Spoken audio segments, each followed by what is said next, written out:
أعوذ بالله من الشيطان الرجيم. بسم الله الرحمن الرحيم.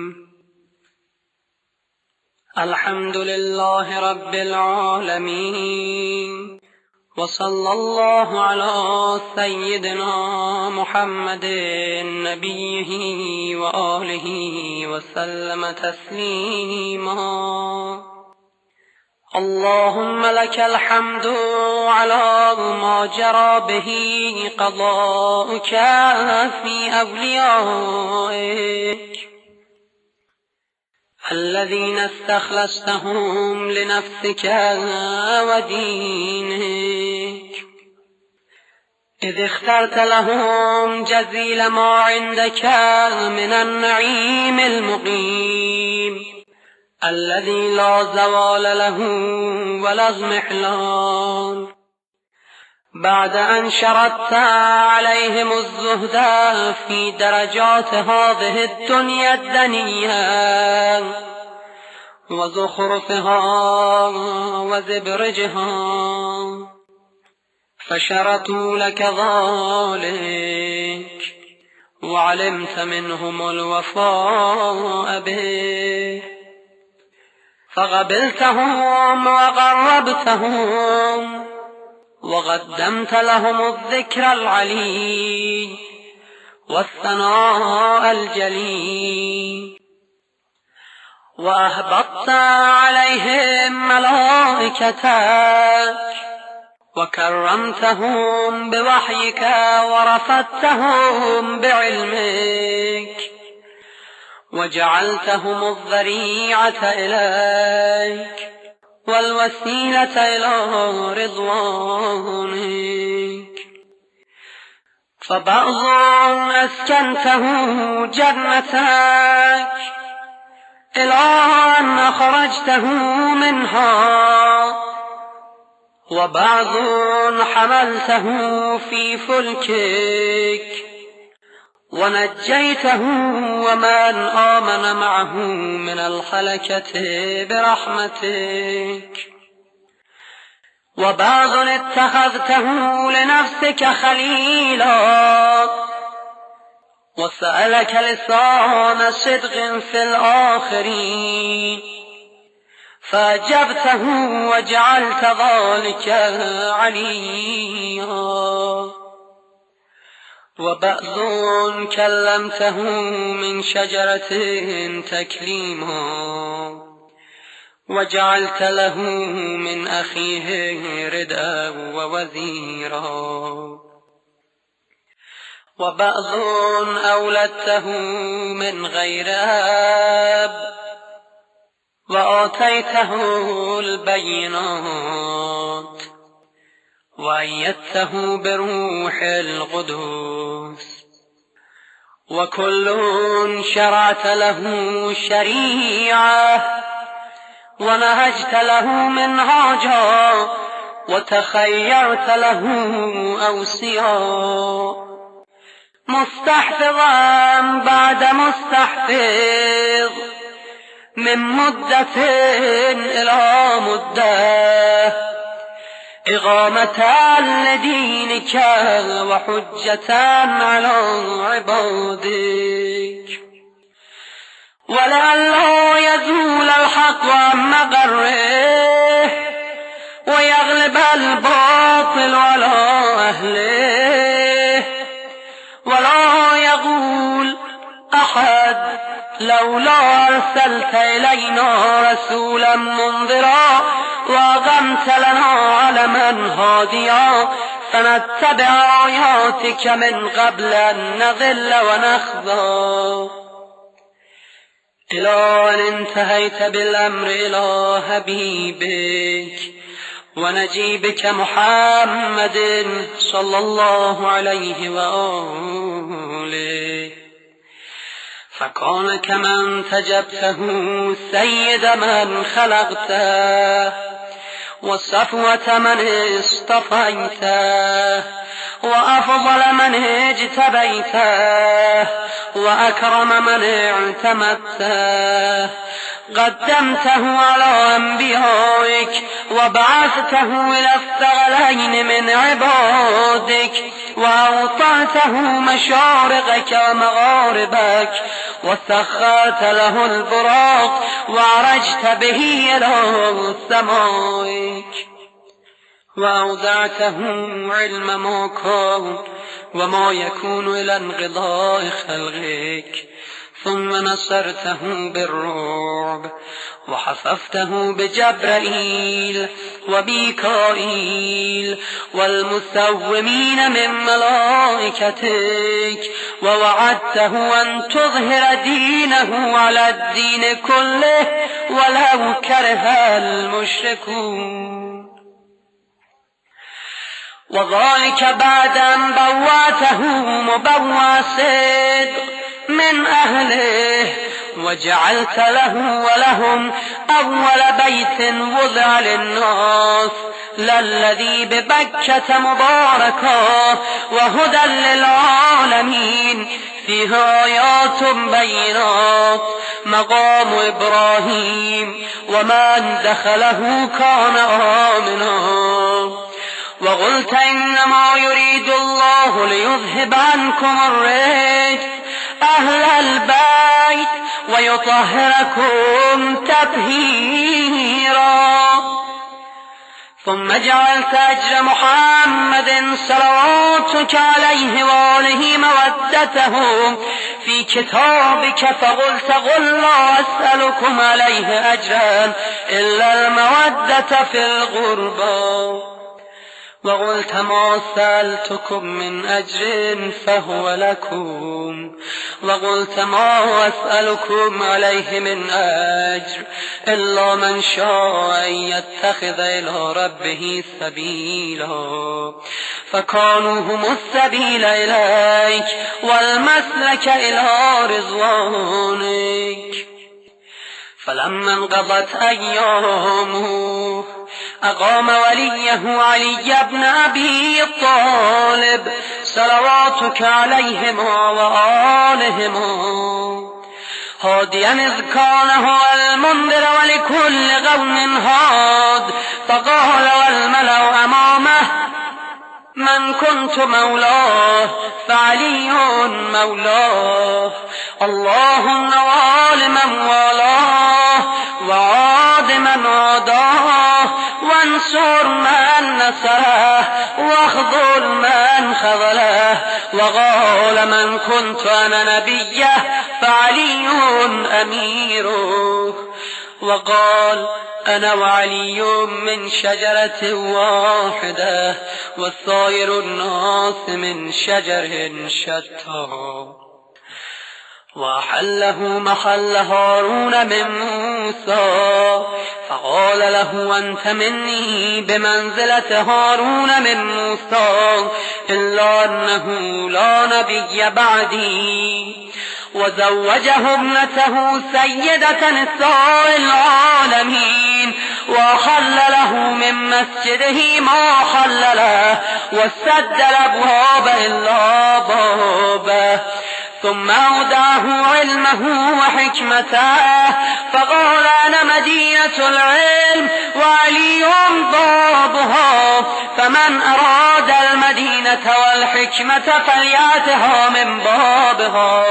ثم قال أنت أخي ووسيي ووارثي لحمك من لحمي ودمك من دمي وسلمك سلمي وحربك حربي والإيمان مخالط لحمك ودمك كما خالط لحمي ودمي وأنت غدا على الحوض خليفتي وأنت تقضي ديني وتنجز عداتي وشيعتك على منابر من نور مبيضة وجوههم حولي في الجنة وهم جيراني ولولا أنت يا علي لم يعرف المؤمنون بعدي وكان بعده هدى من الضلال ونورا من العمى وحبل الله المتين وصراطه المستقيم لا يسبغ بغرابة في رحم ولا بسابغة في دين ولا يلحق في منغبة من مناقبه يحذو حذو الرسول صلى الله عليه وآله ويقاتل على التأويل ولا تأخذه في الله لومة لائم قد وتر فيه صناديد العرب وقتل أبطالهم وناوش ذؤبانهم فأودع قلوبهم أحقادا بدرية وخيبرية وحنينية وغيرهم فأضبت على عداوته وأكبت على منابضته حتى قتل الناكثين والغاصتين والمارقين ولما قضى نحبه وقتله أشغى الآخرين يتبع أشغى الأولين لم يمتثل أمر رسول الله صلى الله عليه وآله في الهادين بعد الهادين والأمة مصرة على مقته مجتمعة على قطيعة رحمه وإغصاء ولده إلا القليل ممن وفى لرعاية الحق فيهم فقتل من قتل والسبي من سبي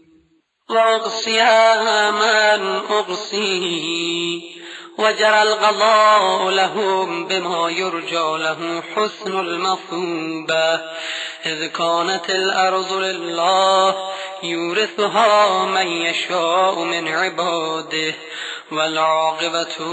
للمتقين وسبحان ربنا إن كان وعد ربنا لمفعولا ولن يخلف الله وعده وهو العزيز الحكيم فعلى الأطائب من أهل بيت محمد وعلي صلى الله عليهما وآلهما فليبكي الباكون وإياهم فليندب النادبون ولمثلهم فلتذرف الدموع وليصرخ الصارخون ويضج الضاجون ويعج العاجون أين الحسن أين الحسين أين أبناء الحسين صالح بعد صالح وصادق بعد صادق أين السبيل بعد السبيل أين الخيرة بعد الخيرة أين الشموس الطالعة أين الأغمار المنيرة أين الأنجم الظاهرة أين علام الدين وقواعد العلم أين بقية الله التي لا تخلو من العترة الهادية أين المعد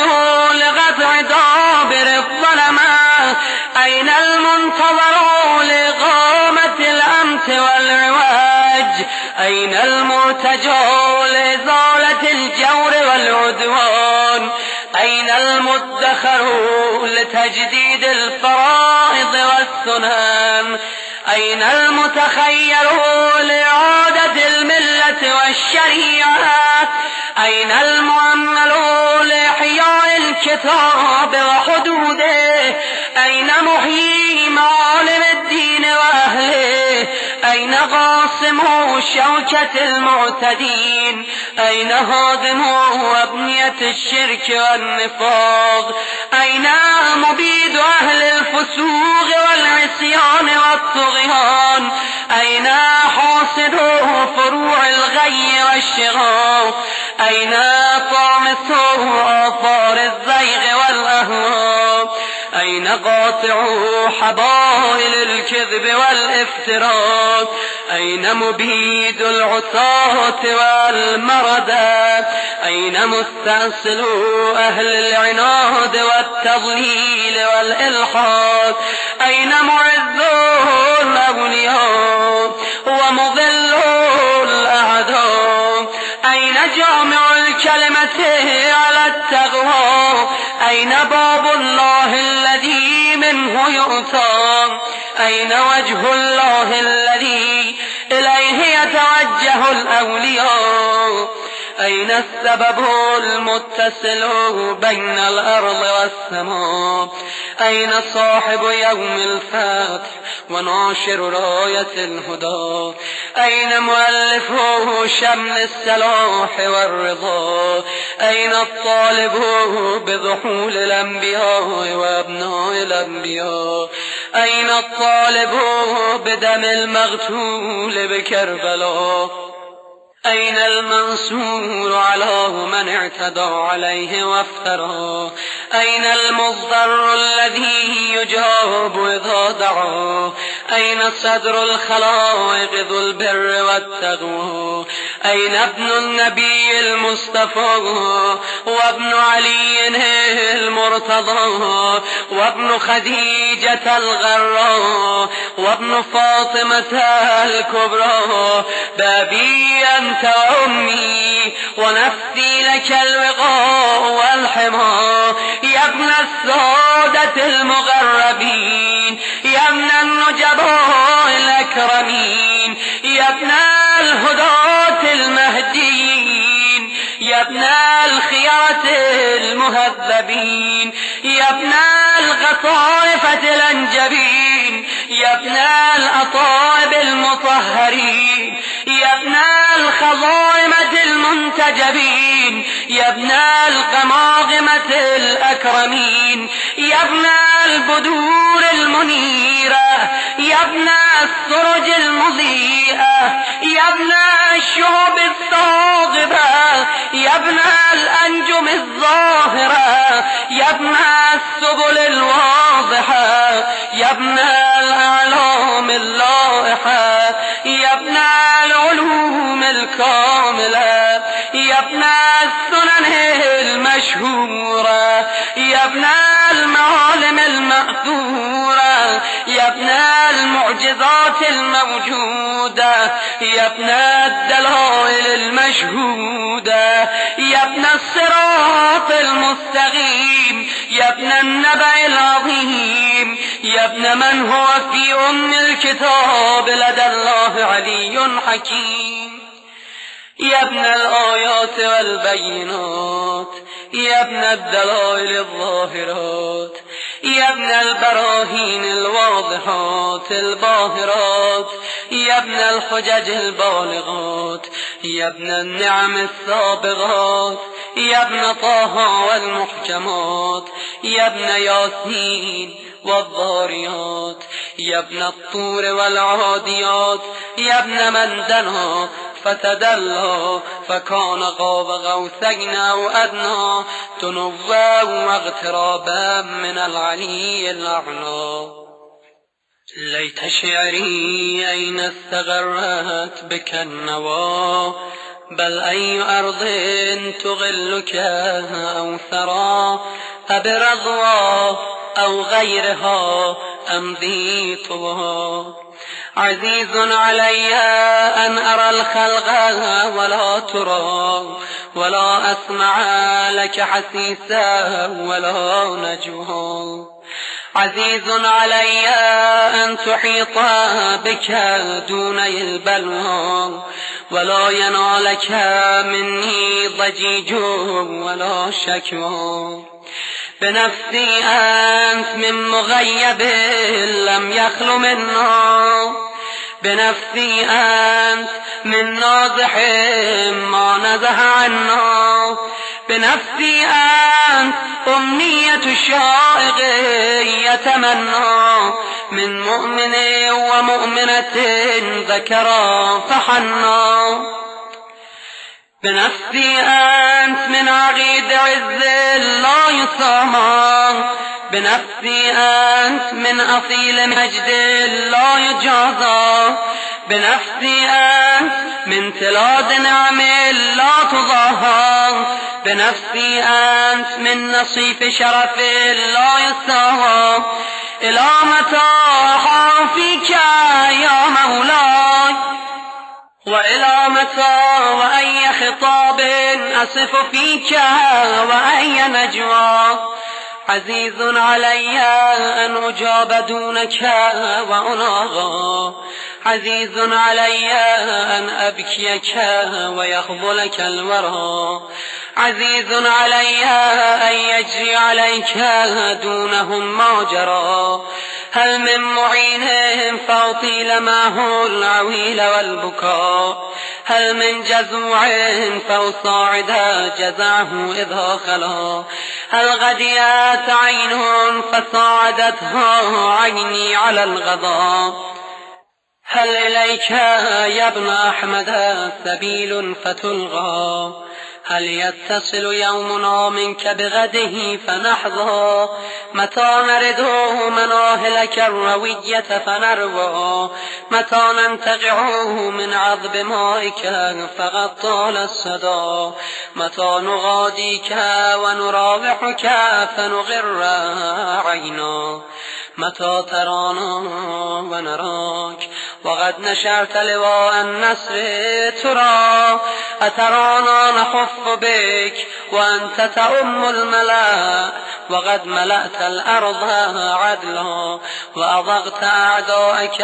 هوانا وعقابا، وأبرت العتاة وجحدت الحق، وقطعت دابر المتكبرين، واجتثثت أصول الظالمين، ونحن نقول الحمد لله رب العالمين. اللهم أنت كشاف الكرب والبلوى، وإليك أستعدي فعندك العدوى، وأنت رب الآخرة والدنيا، فأغث يا غياث المستغيثين عبيدك المبتلى، وأره سيده يا شديد القوى، وأزل عنه به الأسى والجوى، وبرد غليله يا من على العرش استوى، ومن إليه الرجعى والمنتهى. اللهم ونحن عبيدك التائهون إلى وليك المذكر بك وبنبيك، خلقته لنا عصمة وملاذا، وأغمته لنا غواما ومعاذا، وجعلته للمؤمنين منا إماما، فبلغه منا تحية وسلاما، وزدنا بذلك يا رب إكراما، واجعل مستغره لنا مستغرا ومغاها، وأتمم نعمتك بتقديمك إياه أمامنا، حتى توردنا جنانك ومرافقة الشهداء من خلصائك. اللهم صل على محمد وآل محمد، وصل على محمد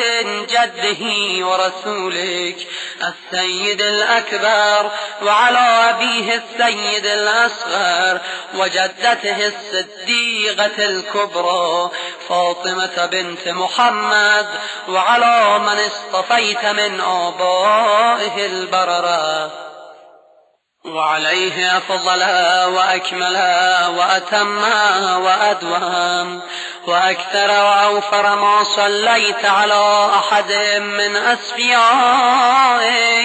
وخيرتك من خلقك، وصل عليه صلاة لا غاية لعددها ولا نهاية لمددها ولا نفاد لأمدها. اللهم واقم به الحق وأذهل به الباطل وأدل به أولياءك وأغلل به أعداءك. وصل اللهم بيننا وبينه وصلة تؤدي إلى مرافقة سلفه، واجعلنا ممن يأخذ بحجزتهم ويمكث في ظلهم، وأعنا على تأدية حقوقه إليه والاجتهاد في طاعته واجتناب معصيته. وامنن علينا برضاه، وهب لنا رأفته ورحمته ودعاءه وخيره، ما ننال به سعة من رحمتك وفوزا عندك. واجعل صلاتنا به مقبولة، وذنوبنا به مغفورة، ودعاءنا به مستجابة، واجعل أرزاقنا به مبسوطة، وهمومنا به مكفية، وحوائجنا به مقضية. وأقبل إلينا بوجهك الكريم، واقبل تقربنا إليك، وانظر إلينا نظرة رحيمة نستكمل بها الكرامة عندك، ثم لا تصرفها عنا بجودك، واسقنا من حوض جده صلى الله عليه وآله بكأسه وبيده ريا رويا هنيا سائغا لا ظما بعده، يا أرحم الراحمين.